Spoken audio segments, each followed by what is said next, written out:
Taib. Nabi sekali lagi masa berdakwah memulakan dengan bayyinah dan hujjah, hujjatun balighah.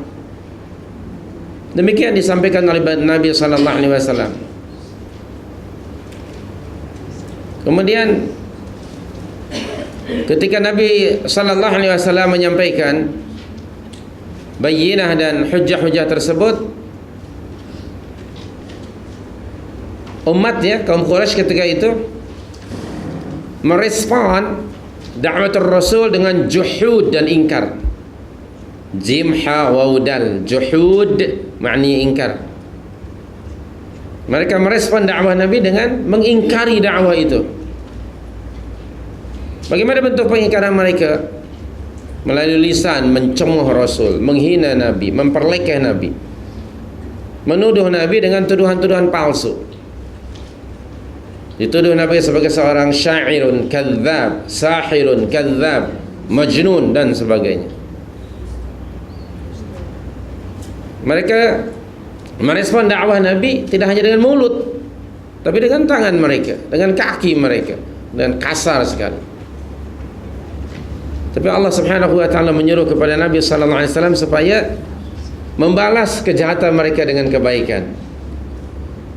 Ingat surah 41 ayat yang ke 34.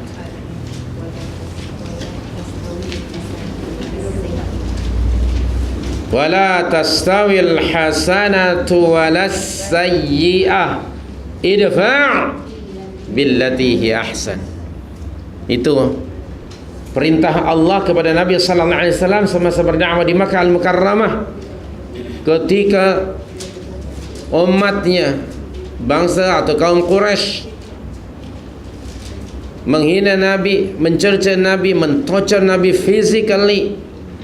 Allah memerintahkan kepada Nabi supaya idfa' billatihi ahsan, balaslah kejahatan mereka itu dengan kebaikan. Anda mesti mengikut nih ya sikon ini. Ini kewajiban Anda untuk meneruskan dakwah Nabi ini. Sampaikan dengan bayyinah. Bila Anda menyampaikan, pasti ada orang yang against you, menentang Anda dan menuduh Anda dengan tuduhan-tuduhan entah apa-apa. Nah, itu sunnah Nabi ya. Lalu bila orang membuat kejahatan, Allah merintahkan kepada Nabi idfa' billati ahsan, supaya Nabi tidak membalas kejahatan dengan kejahatan. Dan orang yang akan dapat mengerjakan, melakukan, mengimplikasikan ayat itu, implementasikan ayat itu, hanya orang-orang yang sabar. Tengok ayat berikutnya. Apa bunyi ayatnya? Wa ma yulaqqaha illa alladzina sabaru. Nah, jadi lawanlah kejahatan dengan kebaikan dan hiasilah dirimu wahai para pendakwah dengan sifat apa? Sabar. Saya menggunakan istilah saya, Anda tak boleh terima sekedar istilah saya, itu ekstra sabar. Seorang dai itu sabar menjadi sifat manusia umumnya kan, tapi sebagai dai ada ekstra sabar. Dilatih di sini untuk tazkiyatun nafs dalam konsep purification of soul. Sikap yang syadid, mutasyaddid, suka menghukum orang, suka membalas kejahatan-kejahatan, diganti dengan sifat sabar. Ingat ya, bangsa Arab, kaum Quraisy, as-sabiqun al-awwalun, mereka adalah bangsa Arab dan kaum Quraisy yang adat mereka sangat keras. Marwah mereka begitu tinggi, tidak boleh marwah mereka dicuit sedikit, dihina sedikit, pasti mereka menghunuskan pedang. Tapi bila mereka mengucap syahadatain, ditarbiyah oleh Nabi seperti gantikan akhlak yang buruk itu, yang panas baran, suka membalas kejahatan orang dengan kejahatan, ditarbiyah oleh Nabi, isbir. Itu dalam rangka tazkiyatun nafs, membersihkan jiwa. Ramai di kalangan para sahabat pada hari yang pertama, mereka selalu mengadu kepada Nabi, ya Rasulullah, Anda kan tahu kami ini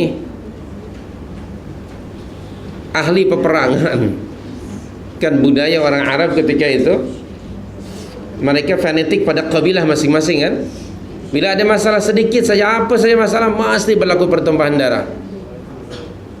Kami ini kan punya adat seperti itu ya Rasulullah. Takkan kita diam aja dihina macam ini. Ayo kita bangkit ya Rasulullah. Isbir ya fulan. Sabar dulu. Belum datang perintah dari Allah Subhanahu wa taala bagi kita untuk melawan mereka. Jadi di sini ada satu hadis, mungkin Anda pernah mendengar atau baca, kata Nabi, laisal qawiyyu laisas syadidu, bukanlah orang yang kuat, orang yang keras itu, orang yang dapat memukul orang lain dengan satu pukulan, terus dia TKO, knockdown, dan orang itu gol langsung.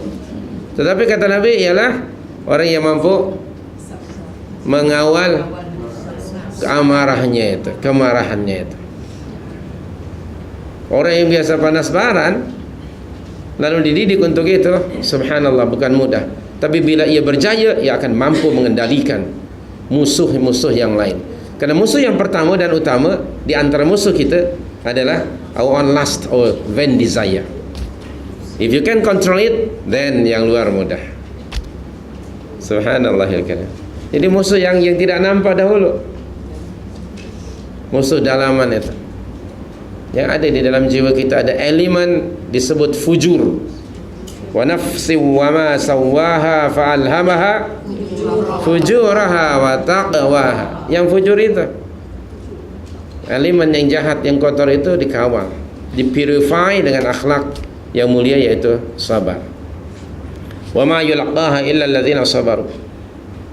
Seluruh para anbiya ialah orang-orang yang sabirun umumnya. Dan kita hendaknya juga masuklah kepada orang-orang yang sabirun, sebab innallaha ma'as sabirin, innallaha yuhibbus sabirin. Sesungguhnya Allah sentiasa bersama orang-orang yang sabar. Sekali lagi, ia perlu kepada latihan dalamannya, ruhiyah. Sabar, sabar, sabar.